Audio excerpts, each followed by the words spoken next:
Beberapa poin yang ingin saya sampaikan. Satu, setiap Jumat, hampir setiap kita sholat Jumat mendengarkan khutbah. Yang ayat khutbah dibacakan ini, ya ayyuhalladzina amanu taqullaha haqqa tuqatih wa la tamutunna illa wa antum muslimun. Ayat ini Jumat kita dengar. Kalau di kantor gubernur ada pengumuman dari Pak Gubernur, harus diulang-ulang tiap Jumat, pasti pengumuman itu penting. Kalau pengumuman itu sekedarnya saja, sekali cukup. Tapi kalau harus diulang tiap pekan, pasti pengumuman itu penting. Ayat ini juga diulang-ulang tiap Jumat, berarti ayat ini penting. Dan rasanya ayat ini susah diterima akal. Ya ayyuhalladzina amanu taqullaha haqqa tuqatih. Wahai orang-orang yang beriman, bertakwalah kalian kepada Allah dengan sebenar-benarnya takwa. Bukan takwa pencitraan, bukan takwa politik, bukan takwa pilkada, bukan takwa pilcaleg. Kan itu anggota DPR kan kalau mau dipilih, masya Allah penampilannya kalah Ustad, pakai sorban, pakai gamis, keluar masuk masjid, biar ndak diundang datang juga. Iya toh, begitu terpilih ndak muncul lagi. Banyak begitu di Sumatera Selatan, banyak. Kau salah, kenapa kau pilih? Maka Allah katakan jangan Islam seperti itu, jangan bertakwa seperti itu, karena kau pasti celaka. Ayat lanjutnya, dan janganlah kamu mati. Jangan kamu mati. Ini ayat seolah-olah tidak masuk akal. Jangan kamu mati, berarti mati kau yang ngatur. Wih, jangan kau mati ya, berarti mati mau-maumu. Padahal mati, mau atau tidak, tiba saatnya pasti mati. Orang kaya mati, orang miskin mati, raja-raja mati, rakyat biasa mati, gubernur mati. Kau yang bilang. Kan dulu belum 2 periode. Ya kan, semua mati. Mati bukan soal tua. Kalau soal tua, almarhumah mestinya masih hidup saat ini. Bukan soal sakit. Kalau soal sakit, mestinya tidak ada orang sehat yang wafat. Tapi buktinya anak kecil mati, orang tua mati, orang sehat mati, orang sakit mati, tentara mati, polisi mati, artis mati, ustadz. Belakang sedikit. Jadi kalau ustadz duluan, siapa yang ceramah? Semua mati. Berarti kalau begitu, yang jadi masalah bukan matimu, mau atau tidak pasti mati. Yang jadi masalah bukan mati, yang jadi masalah bagaimana kau mati. Itu yang jadi masalah. Bagaimana kondisimu mati. Maka Allah katakan illa wa antum muslimun, kecuali matimu dalam keadaan beragama Islam. Berarti ada orang Islam, ngaku Islam, KTP-nya Islam, tapi matinya tidak beragama Islam. Insya Allah Bapak Ibu tidak akan mati dalam keadaan judi. Insya Allah Bapak Ibu tidak akan mati dalam keadaan berzina, makan obat kuat, di hotel kena serangan jantung, overdosis, spread. Insya Allah tidak mati seperti itu. Tapi yang bisa membuat kita mati kafir, hubbi aklil haram, suka makan barang haram. Saya yakin Bapak yang ada di sini tidak akan makan daging babi, tidak akan makan daging bangkai. Tapi yang saya curiga membuat makan haram, proyek fiktif. Gaspol memang yang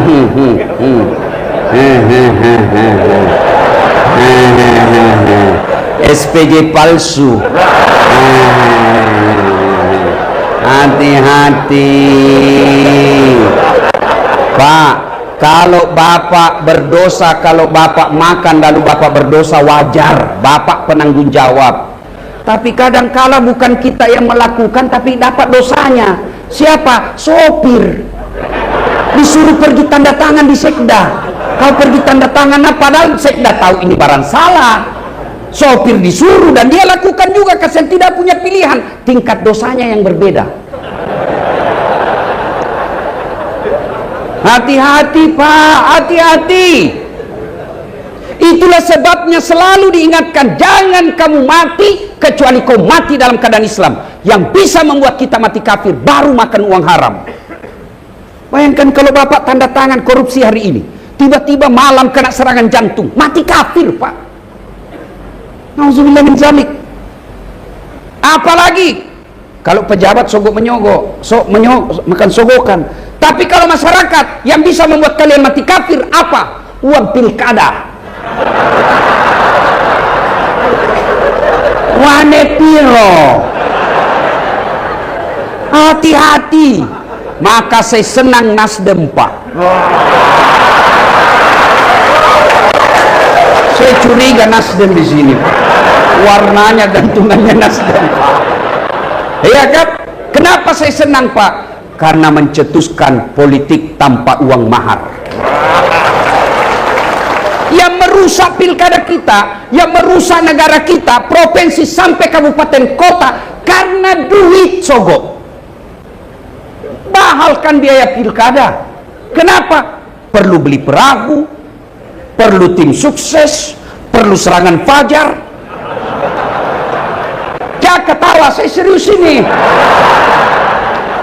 Ini ketua partai semuanya. Allahu Akbar. Hati-hati Pak, hati-hati. Lebih baik tidak usah jadi pejabat kalau nyogok Pak. Saya bilang sama mahasiswa saya, Dek, kamu tidak usah cita-cita jadi pegawai negeri. Belum tentu diterima, persaingan ketat, berapa juga gajimu. Orang sekarang mau jogok sampai 500 juta mau jadi pegawai negeri. Nah sampai pensiun kau tidak bisa kembalikan itu 500 ribu. Kenapa kau tahu? Saya tahu Pak. Kenapa saya pegawai negeri? Gali lubang tutup lubang. Saya bilang sama sekampungku, gajiku 9 koma. Wih, banyak Ustadz. Artinya tanggal 9 sudah koma. Mana ada pegawai negeri tidak ada utangnya di koperasi? Ini muka-muka. Sudah ada semua itu sertifikat di koperasi. Ngapain? Maka adik-adik sekalian saya bilang, kau tidak usah jadi pegawai nyogok. Lebih baik kau pulang kampung jadi pedagang. Lebih baik kau pulang kampung jadi petani yang sukses. Tapi saya sarjana. Sarjanamu kau gunakan untuk mengelola ekonomi. Sarjanamu kau gunakan untuk mendidik keluargamu. Kuliah sarjana bukan berarti kamu harus jadi pegawai negeri. Kalau mau kau perbaiki negaramu, tidak usah kau demo di pinggir jalan. Kau udah berhadapan dengan asap. Kau berhadapan dengan water cannonnya polisi. Tapi gimana kalau mau perbaiki negaramu? Kau pulang kampung. Kau jadi anggota DPR. Tidak mesti sogok. Tidak. Masa kalau di kampung saya Pak, 1.500 suara kau dapat, kau sudah duduk di anggota DPR kabupaten. Masa 5 tahun kau tidak bisa dapat 1.500 suara? Apa kek kau lakukan di situ supaya kau dikenal? Ada orang meninggal, kau datang galikan kuburnya, kau bercemurlah kau di situ. Ya kan? Ada orang pengantin, naiklah kau di situ, wajoget apa semua salawatan supaya orang kenal kamu. Masa kau tidak bisa dapat suara? Sudah itu kau jadi anggota DPR. Di DPR kau punya suara. Sudah jadi anggota DPR periode pertama, bodoh kau kalau kau tidak bisa 2 periode. Kau sudah punya fasilitas. Sedangkan kau tidak punya fasilitas, tidak punya uang reses kau bisa menang. Masa sudah punya uang reses kau tidak bisa menang? Menjadi masalah uang reses, salah jalan. Kapan lagi kita nasihati ini? Ya kan? Maka saudara-saudara, yang bisa membuat kita Bapak Ibu matinya dalam kekafiran karena kita hobi makan uang haram. Tidak usah cemas soal isi perut Pak. Allah sudah jamin rezeki kita. Pelajaran berharga kita lihat ini 1 bulan. Kalau uang haram kau kelola, uang haram kau produksi, maka anak istrimu pasti keras kepala. Mana ada orang Indonesia mati kelaparan? Pak Gubernur, nggak ada kan warga Sumatera Selatan mati kelaparan? Nggak ada Pak. Berarti rezeki itu Allah yang ngatur. Lalu kenapa kalian miskin? Karena kalian hidup melebihi rezeki yang Allah berikan. Gaya hidup. Kalau pegawai negeri gajimu 5 juta, jangan kau gaya hidup 7 juta, pasti kurang, ambil lagi kredit. Gajimu 7 juta, gaya hidup 5 juta, aman dunia. Kalau kamu cuma kepala dinas yang ditanya nyata gaji, ngapain kau pakai HP yang 3 kameranya, istrimu aja cuma 1. 3 kameranya, mau apa 3 kamera? Ayo, memangnya kita seleb? Memangnya kita ini konten kreator? Beli handphone mahal-mahal, belum setahun ganti lagi, dari mana dapat? Pasti karena kau menang tapi 20%. Akhirnya bapak pensiun, begitu pensiun mulai datang penyakit.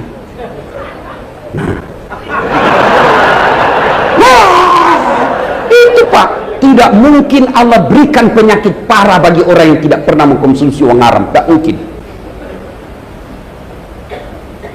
Maka ini ayat selalu diulang-ulang agar kita tidak mati kekafiran kita. Nauzubillah min dzalik. Poin pertama, ayat ini harus kita ingat. Insya Allah kita tidak akan mati dalam keadaan merampok. Insya Allah kita tidak akan mati dalam keadaan narkoba, enggak. Tapi ada hal, apa itu? Suka makan barang haram. Barang haram itu ada yang haram zatnya, itulah narkoba dan sejenisnya, khamar dan sejenisnya. Juga ada yang haram gara-gara cara memperolehnya. Poin kedua, ini ayat selalu juga kita dengar. Wa mal hayatud dunya illa mataul hurur. Dunia ini canda saja. Dunia ini hanya sementara, pasti ada akhirnya. Maka Allah menghidupkan kita tidak abadi, pasti ada akhirnya. Dan Allah memberikan titipan. Kita hidup di dunia ini, Allah memberikan titipan. Apa titipan Allah? Satu, titipan Allah itu berupa harta. Harta, ibu-ibu semewah apapun rumahnya ibu, itu hanya titipan. Namanya titipan, pasti ditinggal. Bu, ibu, yang rumahnya harga 2-3 miliar, itu titipan, Bu. Ini rumah jabatan ini titipan, pasti keluar 5 tahun dulu.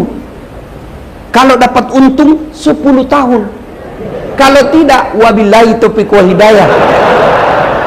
Keluar, senang tidak senang keluar. 10 tahun maksimal. Bapak mau tinggal di tahun ke-11 dibilangnya orang gila, Pak. Oh, kasihan Pak Herman Deru, dia pikir masih gubernur. Pasti dibilangnya orang gila. Namanya titipan. Ini rumah pasti titipan. Iya toh? Bu, rumahmu yang mewah titipan. Begitu ibu meninggal, siapa tinggal itu rumah? Istri kedua. Iyalah, namanya titipan. Pelan.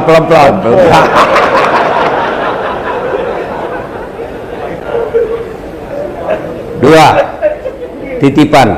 Setelah harta, apa titipan yang kedua? Jabatan. Yang hadir di sini saya yakin Pak, di atas 60% punya jabatan. Tapi percaya Pak, itu titipan. Tidak ada yang abadi. Yang ketiga, apa berupa titipan itu? Ilmu. Ini titipan. Yang keempat, apa titipan itu? Anak. Titipan. Bukan karena orang ikut pilkada sehingga dia jadi gubernur. Tidak. Kalau gara-gara pilkada dia jadi gubernur, maka semua calon mestinya jadi gubernur. Tapi kenapa dia jadi gubernur? Karena Allah titip dia. Herman Deru, kamu yang gubernur. Allah titip. Kalau karena ikut pilkada, maka semua calon mestinya jadi gubernur. Tapi Allah titip, satu aja jadi gubernur. Maka keliru kalau seorang gubernur tidak memudahkan dirinya masuk surga. Apa maksudnya? Contoh, saudara-saudara sekalian, mari sholat berjamaah. Yang datang Pak, usia-usia sakaratul maut, sudah pensiun Pak. Tapi coba kalau Pak Gubernur datang berjamaah duhur misalnya, Assalamualaikum warahmatullahi, Assalamualaikum warahmatullahi. Cari mana ini kepala dinas pendidikan? Tidak pernah juga saya dapat dia sholat jamaah. Ditelepon sama Judan, Pak Haji, Pak Kadis, dicari sama Pak Gubernur, Pak Kadis, katanya Bapak tidak pernah dilihat sholat berjamaah. Besok Pak, belum azan sudah ada di masjid. Itulah hebatnya jabatan. Maka keliru seorang pejabat kalau tidak memudahkan dirinya masuk surga. Dan kalaupun kami ulama masuk surga, masih ngantri Pak. Kalau para ulama masuk surga masih ngantri. Kenapa? Jumlahnya banyak. Di Sumatera Selatan kalau malaikat katakan ulama Sumatera Selatan silahkan masuk, masih ngantri Pak. Muhammadiyah, NU, LDII malah ngantri dia Pak, masih ngantri. Masih lama gilirannya Pak. Pondok pesantren berapa Pak? Tapi kalau dikatakan Gubernur Sumatera Selatan, Herman Deru sendiri Pak.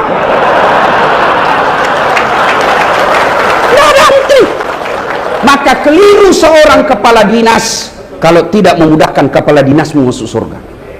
Keliru seorang kapolda, dandim kalau tidak memudahkan jabatan masuk surga. Seorang kapolda, saya ceramah, saudara-saudara sekalian, jangan minum hamar, jangan narkoba. Malah saya keluar ceramah kempes ban motor saya Pak. Dikasih kempes sama anak-anak narkoba Pak. Tapi coba kalau kapolda Pak, jangan narkoba, awas kau ditangkap Pak, berhenti. Maka saya berduka ketika ada kasat narkoba ditangkap gara-gara narkoba. Ini seperti film India ini Pak. Kasat narkoba ditangkap gara-gara narkoba, ini kan tidak masuk akal Pak. Film India aja biasa yang begini Pak. Maka saya berdoa, keliru petinggi-petinggi polisi kalau tidak memanfaatkan momen ini memperbaiki institusinya. Kalau korupsi Pak, saya tidak terlalu cemas. Kenapa? Tiap tahun ada pembayaran pajak, ada lagi ganti duit. Orang sakit insya Allah kesehatan ada, dinas kesehatan bisa. Tapi kalau anak-anak kita sudah kena kecanduan narkoba, hilang generasi kita. Tidak bisa diobati lagi anak yang sudah kecanduan Pak, rusak otaknya. Maka kita berharap polisi betul-betul tegas memberantas narkoba. Kenapa? Karena polisi yang kita harapkan. Siapa yang mau tangkap narkoba? Ulama? Tidak mungkin. Maka yang kita harap polisi, karena mereka lah penegak hukum. Saudaraku yang bekerja, mencari nafkah, menghalalkan segala cara menjual narkoba, berhentilah kalian jual narkoba di negerimu. Kalau kau tidak mau berhenti, suatu saat akan narkoba masuk dalam rumahmu, anak dan istrimu jadi korban. Bagi saudaraku masyarakat umum, jangan masa bodoh, lawan narkoba bareng-bareng, paling tidak laporkan. Karena narkoba kalau menimpa anak kita, kecanduan namanya, hilang generasi kita. Ilmu titipan, anak titipan, harta titipan, jabatan titipan, banyak jenis titipan, tapi waktu terbatas. Sekarang itu titipan, namanya titipan, bagaimana menyikapinya? Karena hidup ini titipan, bagaimana menyikapinya? Maka satu, jangan titipan itu membuatmu sombong. Jangan gara-gara jabatan sombong. Kepala dinas mau sombong, pret. Kamu jadi kepala dinas karena disuka sama Pak Gubernur. Biar Pak Gubernur senang sama kamu. Kalau istri beliau tidak senang, tidak jalan is kamu.